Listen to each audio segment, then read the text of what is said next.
우리 먼저 기도에 참여하는 우리부터 영혼이 놀랍도록 풍성해질 것입니다. 우리 함께 더불어 오로지 함께 기도하다가 하나님의 크신 계획을 볼 수 있기를 바랍니다. 자, 우리 창세기 이제 46장 1절 먼저 읽고 시작하도록 하겠습니다. 창세기 46장 1절입니다. 같이 한번 읽도록 하겠습니다. 시작. 이스라엘이 모든 소유를 이끌고 떠나 브엘세바에 이르러 그의 아버지 이삭의 하나님께 희생 제사를 드리니. 우리 오늘 이제 GT 본문을 보니까 야곱이요, 이제 형제들이 이제 베냐민과 함께 또 시므온도 데리고 돌아와서는 이야기가 뭐라고 했습니까?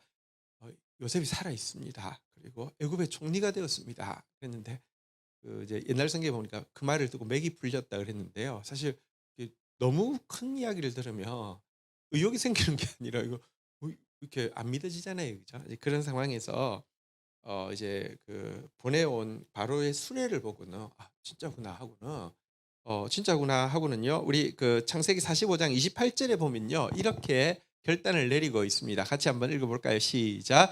이스라엘이 이르되 조카도다 내 아들 요셉이 지금까지 살아 있으니 내가 죽기 전에 가서 그를 보리라. 그러면서 아들 살아 있다고 하니까 수레 보는 거 보니까 바로 이제 내려가겠다 그래서 급하게 이제 이사를 하게 되었는데요. 자, 그런데 이사를 지금 이제 온 가족을 데리고 이사를 하고 있다가 1절에 보니까 모든 소유를 이끌고 이제 떠났습니다. 아마도 베델 지역이 계속 있었던 지역이니까 지금으로 치면 이스라엘 한 중부 정도 됩니다. 그러니까 그 예루살렘만 해도 조금 밑이고요. 꽤 멉니다. 거기서 모든 소유를 이끌고 가다가 부엘세바에 이르렀는데요. 부엘세바는 사실 이제 성지 순례를 해보면 아시겠지만 이스라엘에서 사람이 그래도 좀 제대로 사는 도시로는 제일 남단에 해당하는 도시입니다. 그러니까 거의 끝에까지 와가지고는 하나님께 희생 제사를 드리는데 그의 아버지 이삭의 하나님께 희생 제사를 드렸다 이렇게 되어 있는데 이게 왜 그랬을까 한번 좀 생각을 해보도록 하겠습니다. 그러면 덜컹 내 아들 요셉이 살아 있어 빨리 가자. 내가 언제 죽을지 모르니까 죽기 전에 봐야지 하고 이제 출발했습니다. 옛날에는 사실 오래 걸리잖아요 가는데. 근데 가면서 내가 너무 경솔하게 결정 내린 거 아닌가 하는 두려움이 그에게 분명히 임했습니다. 왜냐고 하면 가나안 땅이 하나님이 약속하신 땅이잖아요. 그죠? 두 번째, 조상 때의 일로 돌아가 보면 아브라함 같은 경우는 기근 때에 저기 뭐랄까요? 애굽에 내려갔다가 아내를 빼앗겼다가 다시 찾았잖아요. 그죠? 또 이삭도 기근이 있어서 너무 큰 기간이 있어서 이 가나안 땅을 떠나서 이집트 땅으로 내려가려고 아마 이 브엘세바 여기까지 내려왔을 때 하나님이 그 밤에 나타나셔서 뭐라고 이야기했습니까? 창세기 26장 2절 한번 읽어볼까요? 창세기 26장 2절 같이 한번 읽도록 하겠습니다. 시작. 여호와께서 이삭에게 나타나 이르시되 애굽으로 내려가지 말고 내가 내게 지시하는 땅에 거주하라. 내려가지 말라고 그랬어요. 그리고 결국 또 이삭은요, 성경에 굉장히 자주 안 등장해요. 그냥 짧아요. 아브라함 이야기 길고요. 이삭 샌드위치처럼 되게 짧고요. 그다음에 또 야곱 이야기 엄청 길어요.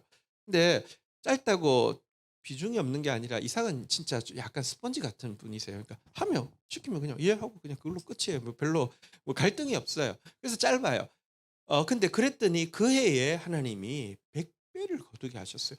진짜 기근 때인데 기근이 너무 심해서 내려가려고 그랬는데 하나님 내려가지 말라니까 예 했더니 100배를 거두는 그런 일이 있었죠. 그러니까 이런 것 생각할 때 특별히 자기 아버지 이삭이 하나님 애굽에 내려가지 말라고 했는데 자기 아들 살아 있다고 하니까 덜컹 난 내려가겠다. 빨리 가자. 이래 가지고 갔던 것이 벨세바에 이르러서는요. 이게 도저히 인제 여기 지나면 인제 애굽으로 내려 들어가는 것이니까 계속 마음에 좀 찜찜했던 것 같아요.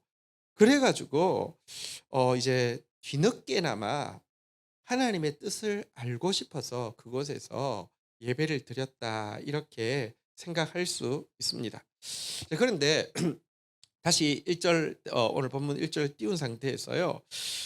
이랬으면 훨씬 더 좋았겠죠. 이제 그 저기 뭐랄까 아들이 총리됐다는 거 못 믿다가 이 수레복으로는 믿었잖아요. 우리도 사실 그런 거 필요해요.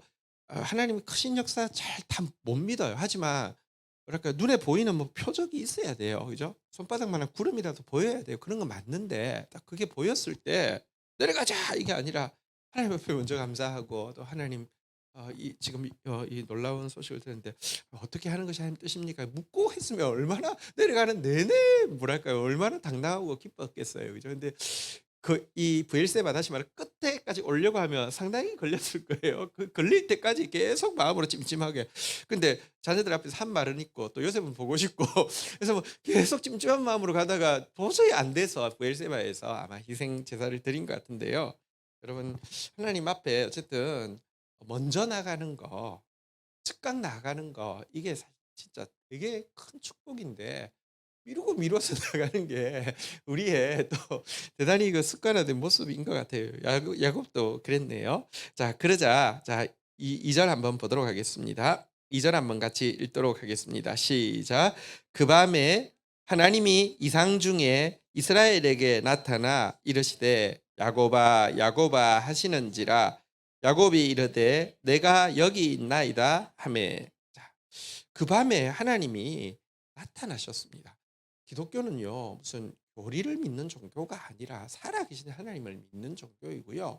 하나님이 여러분 그의 그 두려움, 그의 그 간구를 열납하셨다는 거, 기쁘게 받으셨다는 증거로 그에게 나타나시는 것이 우리의 신앙이죠. 자, 그런데 이렇게 나타나신 주님이 그의 이름을 친히 부르시잖아요. 야곱아, 야곱아 이렇게 부르시니까요. 야곱이 이 하나님 앞에 무엇이라고 고백을 하고 있습니까? 한번 따라했습니다. 내가 여기 있나이다. 내가 여기 있나이다. 이렇게 이제 고백을 하고 있는데요. 먼저 이 표현부터 조금 한번 살펴보도록 하겠습니다. 그리고 사실 우리가 지금 이제 다음 세대 교회가 기도가 많이 부족합니다. 진짜 이제 기도할 때가 되었습니다. 특별히 하나님 쓰고 싶은데 기도가 부족해서 마음은 원이지만 육신이 약해서 어 내 힘 내 능력까지 워낙 안 되는 것인데 기도하면 할 수 있는데 기도하지 않아서 안 되면 안 되겠죠. 근데 사실 한국 교회 전체가 기도가 굉장히 약합니다. 평신도 기도가 어 얼마 하느냐 해 보니까 평균 10 분이 안 돼요, 하루에. 사역자들도 평균 20 분이 안 된다고 해요. 기도를 잘 안 해요. 자, 근데 기도를 왜 하지 않느냐에 대단히 중요한 이유 중에 하나가 기도가 무엇인지에 대해서 제대로 인지하지 못하기 때문에 그렇습니다. 그러니까 예를 들면 기도를 도깨비 방망이처럼 생각을 해서 초신자 때 막 기도하면 돼 해서 했는데 또 결심이 되는 일도 있었는데 좀 지났으면 또 기도해도 안 되기도 하고 또 기도 안 하는데 또 잘 되는 사람 보면 이게 뭔가 싶기도 하고 뭐 어쨌든 기도에 대해서요 정확한 인지가 없기 때문에 어느 순간부터 기도가 잘 안 하는 경향이 있습니다. 그래서 우리 기도 생활이 계속되어지기 위해서는요. 기도가 무엇인지에 대해서 정확하게 인지할 필요가 있는데 기도가 무엇인지를 가장 잘 보여주는 표현이 한번 따라 있습니다. 내가 여기 있나이다. 여러분 옛날에 그 뭐죠? 저기 그 세바스찬을 부르면 이제 주인이 세바스찬을 부르면 옛날에 집사들이 다 있었잖아요. 그죠? 집사들이 제일 중요한 역할은 집사는 뭐 예를 들면 머리도 좋아야 되고 또 정직성도 있어야 되고 하겠지만 집사의 제일 중요한 덕목은 주인이 부를 때 세바스찬 했는데 세바스찬이 답이 없어요. 삐삐를 쳐도 안 되고 그러면 안 되는 거잖아요. 있어야 되잖아요. 그죠? 근데 이제 세바스찬이 "내가 여기 있다는" 그러니까 세바스찬 부를 때 "부르셨습니까?" 이게 이제 말하자면 "내가 여기 있나이다." 이 표현 이게 기도의 제일 중요한 의미라는 것입니다. 사실 예수님께서 제자들을 부르신 이유가요. 이 12를 세우셨으니 이는 자기와 함께 있게 하시고라고 하면서 제자를 부른 제일 중요한 이유는 뭘 다른 막 너희들 막 정직해야 돼. 너희들 막 지혜로워야 돼. 능력 있어야 돼. 이 모든 것보다 더 중요한 것은요. 함께 있는 거. 함께 있고 싶으셔서 부르셨고요. 예수님이 이런 말씀을 하셨어요. 요한복음 22장 26절 한번 볼까요? 요한복음 12장 26절 같이 읽겠습니다. 시작. 사람이 나를 섬기려면 나를 따르라. 나 있는 곳에 나를 섬기는 자도 거기 있으리니 사람이 나를 섬기며 내 아버지께서 그를 귀히 여기 한번 따라하겠습니다. 나 있는 곳에 나를 섬기는 자도 거기 있으리니 함께 하려고 불렀습니다. 여러분 함께 한다는 거는 예수님 계신 곳에 함께 있는 것입니다. 거기 있는 것. 이게 주님이 우리를 부르신 목적이고요. 사실 우리를 창조하신 목적도 마찬가지입니다. 하나님이 함께 하고 싶어서 우리를 창조하셨거든요. 하나님 계신 곳에 우리도 함께 있게 하는 것이 하나님의 목적입니다. 그러니까 내가 여기 있나이다 이 고백이 사실은 기도고요.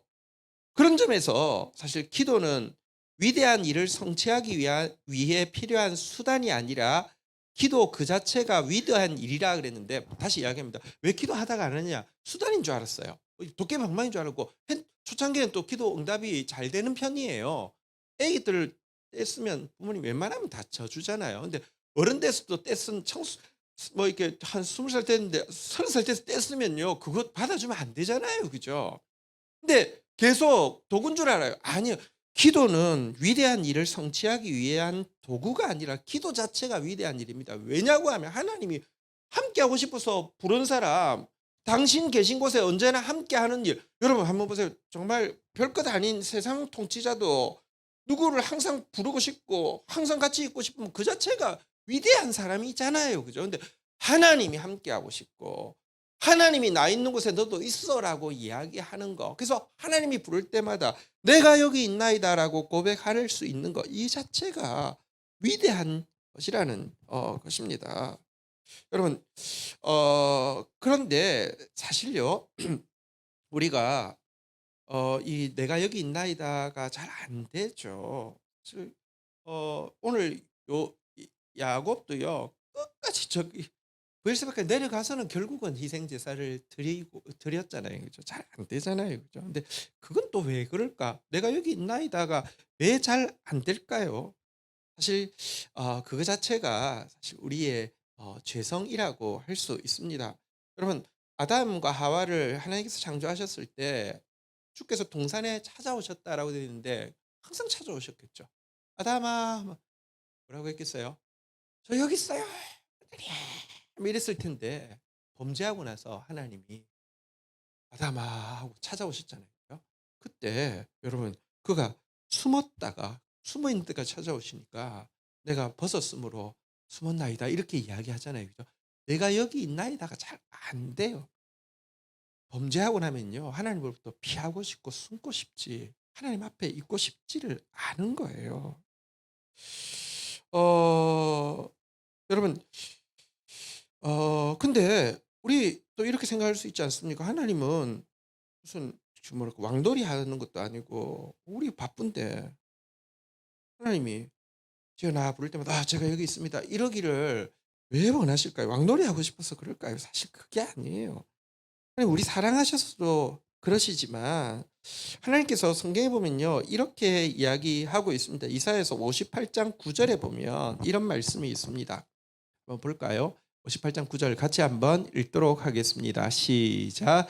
내가 부를 때에 나 여호와가 응답하겠고 내가 부르짖을 때에 내가 여기 있다. 한번 따라하겠습니다. 내가 여기 있다. 우리가요. 하나님이 지어나 지어나 부를 때 내가 여기 있나이다. 이 고백을 듣고 싶어 하는 이유는 왕놀이 하고 싶어서가 아니에요. 별일 아니야. 가. 검사해 본 거야. 지어나 내가 여기 있나이다. 가. 여러분 사무엘이 저기 하나님 부르셨을 때 사실은 이제 그 엘리는 뭐 영적으로 잠들어 있고 아무것도 몰랐잖아요. 그죠? 그런데 사무엘이 부를 때마다 "내가 여기 있나이다." 고 엘리한테 갔잖아요. 그죠? 아닌데." 왜 그러고 그랬는데 하나님은 그런 분 아니세요. 하나님이 왜 우리에게 "내가 여기 있나이다를 라는 고백을 듣기를 원하시느냐. 하나님께서 "내가 여기 있다."라고 우리에게 이야기해 주고 싶어서 우리에게 응답하시고 우리에게 역사하시고 우리에게 당신이 아버지심을 드러내시고 정말 보십시오. 온 세계가 전부 막 죄로 막 진짜 엉망입니다. 정의가 어디 있습니까? 공의가 어디 있습니까? 혹은 평화가 어디 있습니까? 그런데요. 이 세상 가운데 위대한 하나님 나라를 이루실 터인데요. 사실 하나님이 우리한테 "내가 여기 있나이다"를 듣고 싶은 이유는 우리가 성장하여서 그 하나님 앞에 하나님 나라를 구하고 나갈 때 "내가 여기 있다. 내가 여기 있다."라고 이야기하면서 우리에게 돕기 위함입니다. 이 역대하 7장 16 절에 보면 이런 말씀이 있어요. 우리 같이 한번 읽어 볼까요? 같이 한번 읽겠습니다. 시작. "이는 내가 이미 이 성전을 택하고 거룩하게 하여 내 이름을 여기 영원히 있게 하였습니다. 내 눈과 내 마음이 항상 여기 있으리라." 사실 여기 성전이라는 것은 예루살렘 성전을 이야기하기도 하지만 택함 받은 우리를 성전이라고 하잖아요. 그죠? 내가 이미 너를 택해서 내 이름을 여기 영원히 있게 했다. 내 눈과 내 마음이 항상 여기 있다. 그래서 주님 부르실 때 내가 여기 있나이다면 나도 여기 있다라고 하면서 우리 기도 듣고 싶어서 하나님이 내가 여기 있나이다를 요구하신다는 것입니다. 하지만 참 진짜 이 내가 여기 있나이다라는 고백을 정말 신실하게 해내는 사람이 잘 없습니다. 우리 예수님께서 십자가 지시기 전날 밤에 무엇이라고 제자들에게 이야기하셨습니까? 마태복음 26장 40절 한번 볼까요? 같이 한번 읽도록 하겠습니다. 시작. 제자들에게 오사 그 자는 것을 보시고 베드로에게 말씀하시되 너희가 나와 함께 한 시간도 이렇게 깨어 있을 수 없는 베드로야 이렇게 가시면서 불렀겠죠. 베드로야 답이 없어요. 자느라고. 요한아, 너 정신없고요. 야고보야, 아우, 너희가 나와 함께 한시도 이렇게 깨어 있을 수 없더냐 이렇게 이야기하시는데요. 여러분, 우리가 이제 6월달, 7월달 하나님 앞에 전심을 다해 찬양하고 전심을 다해 말씀 앞에서 또 기도할 것인데 다시 이야기합니다. 막 기도했더니 막 온갖 게 다 돼. 이게 중요한 게 아니에요. 기도하면서 내가 여기 있나이다. 나의 창조의 부르심이고 우리의 소명의 부르심인 이 고백이 내 고백되어서 언제든지 주님 부르실 때마다 내가 여기 있나이다. 고백할 수 있는 것 자체가 은혜라는 것을. 그리고 그 고백만 되면 주님이 뭐든지 하세요. 세바스찬 부르면 뭐 일 시킬 거 아니에요. 그죠? 근데 일을 시킬 때는 할 수 있는 것까지 다 준비한 상태에서 시키잖아요. 우리 하나님이. 그런 은혜가 저와 여러분들에게 있기를 축복합니다. 자, 3 절부터 보면 하나님께서 이제 왜 야곱이 제사 드리는지 이유를 다 아시잖아요. 그죠? 3 절부터 우리 교독을 하겠습니다. 하나님이 이르시되 나는 하나님이라 내 아버지의 하나님이니 애굽으로 내려가기를 두려워하지 말라. 내가 거기서 너로 큰 민족을 이루게 하리라. 한번 따라하겠습니다. 두려워하지 말라. 이 말은 이제 두려워했다는 뜻이잖아요. 그죠? 지금 다 왔는데 거의 다 왔는데 막 겁이 나 가지고 '이거 내가 잘못한 거 아니야?' 막 이러고 있는 거예요. 예, 근데 두려워하지 말라고 하면서 "큰 민족이 이루기 위해서 내려가게 하는 것이다."라고 이야기하고 있고요. 4절 한번 같이 읽어 볼까요? 시작. "내가 너와 함께 애굽으로 내려가겠고 반드시 너를 인도하여 다시 올라올 것이며 요셉이 그의 손으로 내 눈을 감기리라." 하신 내가 너와 함께 내려가겠다. 그러니까 두려워하지 말라고만 이야기하지 않고 함께 내려가겠다. 또 내가 너희를 인도하여 다시 올라오게 하겠다.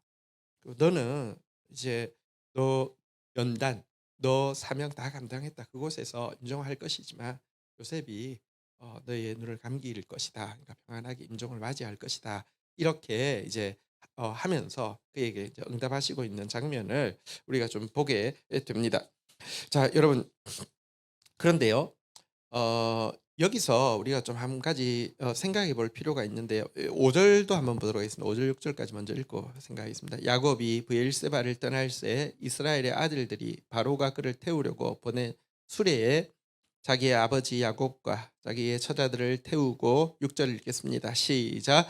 그들의 가축과 가나안 땅에서 얻은 재물을 이끌었으며 야곱과 그의 자손들이 다 함께 애굽으로 내려갔더라. 여러분 사실은 앞에도 이미 그 수레 타고 베델에서 브엘세바까지 왔을 거 아니에요. 그죠? 근데 그때는 막 불안하니까 이게 뭐 수레가 좋은지도 모르고 막 계속 찜찜했다가 예배드리고 하나님의 선한 말씀 두려워하지 말라고 하고 함께 내려가겠고 반드시 올라올 것이다 하고 나니까 수레가 좋은 줄도 보이고요. 되게 이제 기쁘게 그냥 좀 이렇게 내려가게 되는 장면을 좀 보게 되는데요. 자, 여기서 우리가 좀 한 가지 좀 생각을 해볼 것이 있습니다. 여러분, 아까도 이야기했지만 그 이삭 때는 내려가지 말라고 했잖아요. 그죠? 그때도 기근이 있었어요. 근데 왜 지금은 또 내려가라고 했을까요? 어 조금 우리가 한번 이유를 일단 생각해 보면, 이삭 때는요 하나님께서 이제 아브라함에게 기업으로 주신다고 한 땅이 가나안 땅이잖아요. 처음 왔잖아요. 그죠? 가나안 땅에, 그다음에 이삭 때 2대 때잖아요. 그죠? 어려움이 있으니까 가려고 했는데 내려가지 말라고 했어요. 야곱도 결국은 가나안 땅에 돌아와서 사실 이제 임종은 애굽에서 했지만 거의 평생을 이제 가나안에 있었잖아요. 그죠? 3대 정도 어 하나님이 "이 땅을 우리에게 약속으로 주셨어." 하고 그 자리에 있어야 자기 땅이지. 예를 들면 이삭 때 내려갔다 못 올라왔으면 뭐 가나안 땅에 대한 인식이 있겠어요? 하나님께서 일단은 "그 땅이 너희 땅이다."라는 거 인지하기 위해서 내려가지 말라고 한 것 같습니다.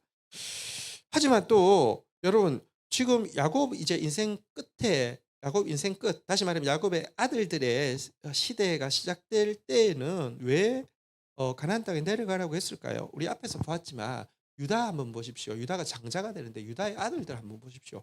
이거 뭐 가난한 사람들하고 다 결혼을 했고요. 뿐만 아니라 그 가난한 사람들의 영향, 그 이기심의 영향력들 다 받아서 누구도 뭐랄까요? 조금도 손해 보지 않으려고 하고요. 그리고 또 유다마저도 막 매춘부하고 아무렇지 않게 막 관계를 가지고, 그러니까 가나안 땅의 영향력이 한 3대 딱 가니까 이제 이거 우리 땅인 줄은 아는데 그 땅 차지할 만한 축복의 사람들이 될 수가 없는 모습을 보이고 있습니다.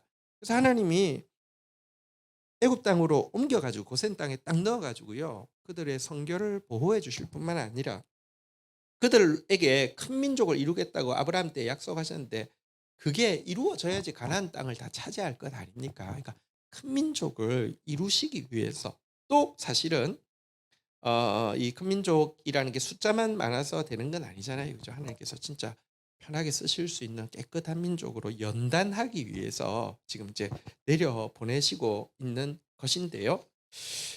문제는 여러분 보십시오. 신앙에 대해서 죽은 교리를 따르는 종교가 될 수도 있고요. 살아있는 말씀을 따르는 종교가 될 수도 있는데, 만약 죽은 교리를 따르는 종교였다고 하면 옛날에 자기 아버지 이삭 때 애굽에 내려가지 말라고 명시적으로 이야기했어요. 또 안 내려갔더니 100배나 축복을 받았어요. 그러면 여러분, 하나님의 매일 인도하시는 살아있는 말씀이 아닌 종교는요. 그 과거 그것 때문에 그게 하나의 도그마가 되어지면요, 못 내려갈 뿐만 아니라 계속 그 두려움을, 내려가도 막 지금 현재 막 아들도 너무 보고 싶고 기근도 너무 심하니까 내려가도 계속 죄책감, 막 두려움이 사라질 수가 없어요. 근데 많은 사람들이 신앙생활을 하는데요. 거의 죽은 교리를 따르는 종교로서 신앙생활을 하지 살아있는 하나님의 말씀을 따르는 신앙생활이 뭔지를 거의 모르고 있습니다. 여러분, 물론 과거에 하신 말씀도 하나님 말씀이잖아요. 그죠? 지금 하시는 말씀도 하나님 말씀이잖아요. 근데 말씀이 어떻게 틀려요? 내려가지 말라고 했다가 내려갔다가 하나님 이상한 분이신가요? 그게 아니라 살아있는 대화에는요. 여러분 보십시오. 어 궁극적인 인도가 있고 과정에서의 인도가 있죠. 한번 생각해 보십시오. 가나안 땅을 주시겠다라는 것은 궁극적인 인도인데, 그 가나안 땅을 차지할 만큼 거룩한 민족이 되게 하고 가나안 땅을 차지할 만큼 힘 있는 민족이 되게 하기 위해서 애굽으로 내려가는 거, 이거는 궁극적인 목표에 위배가 되는 게 아니잖아요. 그죠?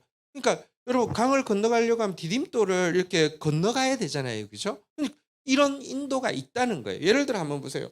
하나님이 우리를 향한 생각은 평강이라 그랬어요. 근데 이거 맞지만 하나님 우리를 인도해 가시는 과정에서 항상 평강만 있나요? 교리로서 하나님이 우리를 인도하는 거 평강이야 했는데 신앙생활 제대로 하려고 했더니 막 시험이 다가와요. 그러면 이 교회가 이상한가 봐. 이 뭐 목사가 영역이 없나 봐. 이러기가 보세요. 평강이라는 것은 궁극적인 하나님의 인도가 맞아요. 천국은 평강이 샬롬이 완전히 이루어지는 곳이니까요. 근데 참된 평강을 주기 위해서 여러분 보세요. 내 안에 지금 암세포가 있는데 자꾸 이렇게 뭐랄까요? 아까진키 이런 거 발라주면 안 되잖아요. 그죠? 수술을 해야 되잖아요. 근데 수술은 평강이라면서 "이거 왜 칼을 대요?"라고 이야기하는데 진짜 평강을 주기 위한 과정에서의 인도잖아요. 그죠?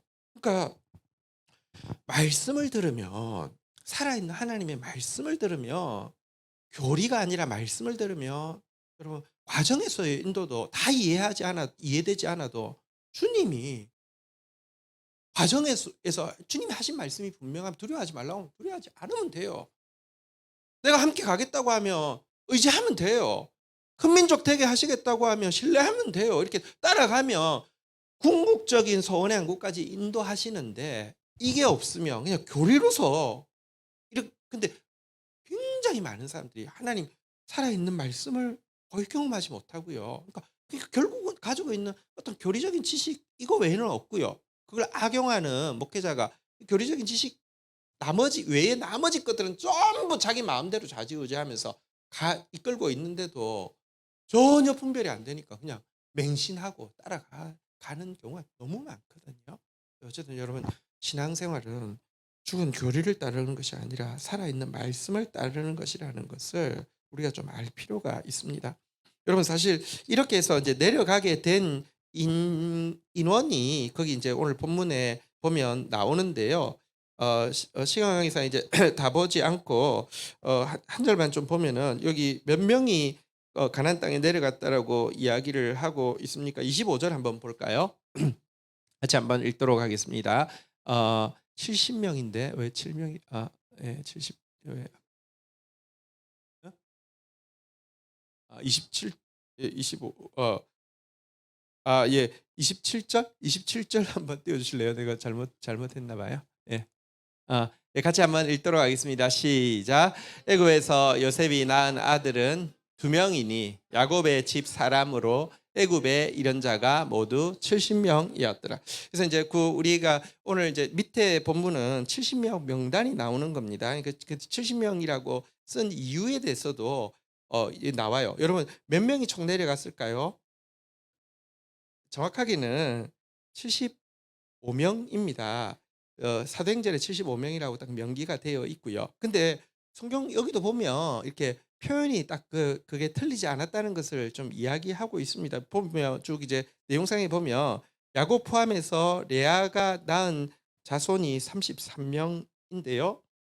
그리고 실바가 낳은 자손 16명, 그리고 라헬이 낳은 자손이 애굽에 내려가 있는 이미 요셉과 그의 아들 므낫세, 에브라임 포함해서 14명, 비라가 낳은 자손 7명 해서 총 70명. 이 숫자가 맞거든요. 자, 그런데 여기다가 만약에 이제 밑에 구절에 보면 만약에 인솔하는 야곱과 그리고 애굽에 내려가 있는 요셉과 그의 두 아들을 제외하고 나면 세 명을 제외하고 나면 66명이다 이렇게 이야기하고요. 근데 여기에는 아내가 포함되어 있지 않다라고 이야기를 하고 있어요. 그래서 아내와 딸이 포함되어 있지 않다라고 이야기를 하고 있어요. 그래서 아내와 야곱의 아내와 야곱의 딸까지 포함하게 될 경우 75명이다 이렇게 되는데 어쨌거나 좀 두 가지를 볼 수 있는데요. 왜 70이라고 맞췄냐고 하면 지금 하나님께서 애굽으로 인도하시는 것이 그의 완전한 계획 속에 있다는 것을 강조하기 위한 숫자이고요. 또 한 가지 참 놀랍지 않습니까? 하나님께서 아브라함을 부르실 때 큰 민족 이루시겠다고 약속하셨잖아요. 몇 년 흐른 줄 아십니까? 지금 이제 가나안 땅으로 그러니까 애굽 땅으로 내려갈 때가 215년 지났어요. 215년 지났는데 자손 숫자가 70명이면요. 많은 거예요? 적은 거예요? 엄청 적은 거예요. 요즘도요. 자손 우리 우리 집안 한번 다 모인다 하면 이것보다 더 모이는 집도 많아요. 그러니까 좀 시골에 막 이런 데들은요. 근데 215년 지나 가지고 70명이다. 진짜 엄청 적잖아요. 그죠? 이거 보면 한 가지 우리가 좀 알 수 있는 것은 하나님이 이제 이들을 축복의 민족으로 축복의 통로로 삼겠다고 이야기하시고 큰 민족 되게 하고 전 온 세계가 그들을 통하여서 복받겠다고 하셨지만 사명이 클수록 얼마나 다져서 만드는지를 잘 알 수 있습니다. 그래도 아브라함 믿음 대단했잖아요. 그죠? 이삭도 참 대단했고요. 어쨌든 야곱도 뭐 한성질하지만 대단한 믿음의 사람인데도요. 210 5년 동안 70명밖에 되게 하지 않았다는 거 기억하십시오. 하나님 얼마나 다지는지를 보여줍니다. 하지만 또 요렇게 해 가지고요. 그들이 가나안 땅에 여기 이집트 땅에 딱 내려갔다가 출애굽할 때 남자 장정만 60만 명이었어요. 이게 숫자가 진짜 어마무지한 숫자거든요. 당시 온 세계 인구 자체가 지금보다는 현저히 적었어요. 그때 60만 명, 가족까지 쳐서 200만 명이면요. 숫자가 진짜 정말 어마무지한 숫자. 그 당시로서는 진짜 어디 비교할 수 없을 정도의 숫자였습니다. 정말 하나님께서 어 때가 되면 하나님이 일하신다는 것을 잘 보여주는데요. 마지막으로 이사야서 60장 22절 한번 볼까요? 같이 한번 읽도록 하겠습니다. 시작. 그 작은 자가 1,000명을 이루겠고 그 약한 자가 간국을 이룰 것이라. 때가 되면 나 여호와가 속히 이루리라. 이게 하나님은요. 때가 되어야 일하시고요. 때가 되기 전에 정말 철저하게 연단시키시지만 그때는 이런 생각을 할 수 있죠. 하나님 안 커져도 됩니다. 이렇게 하나님 연단 받아서 주님 닮아갈 수 있고 주님 음성을 들을 수 있는 것만 해도 저는 충분히 만족합니다. 이렇게 했겠죠. 왜냐하면 너무 안 되니까. 근데요. 또 하나님이 때가 되면요 하시는데 작은 자가 1,000명 이루게 하는 거, 약한 자가 강국되게 하는 거 매우 쉬운 일이더란 말입니다. 하나님 또 그렇게 하신다는 것입니다. 어쨌든 그 하나님의 인도를 받는 것이 신앙생활이고요. 살아계신 그 하나님 말씀 믿는 것이 신앙생활이고요. 그 하나님 앞에 한번 따라하겠습니다. 내가 여기 있나이다. 이 고백하는 것이 기도 생활이고요. 기왕 내가 여기 있나이다 고백하는데 베델에서 하면 얼마나 편했겠어요. 그죠? 베르세바 와가지고 두려워할 건 다 하고요. 이거 뭐 잘못된 거 아니야? 이거 큰일 나는 거 아니야? 막 얼마나 겁을 먹었으면 하나님이 딱 나타나자마자 두려워하지 말라 그렇게 이야기하셨겠어요.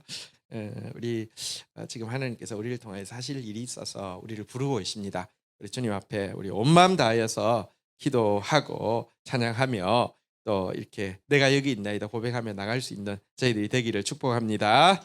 자, 우리 옆에 분들에게 인사합시다. 하나님 일하십니다. 네, 한 번 더 고백했습니다. 우리가 할 일은 기도입니다. 자리에서 일어서시겠습니다.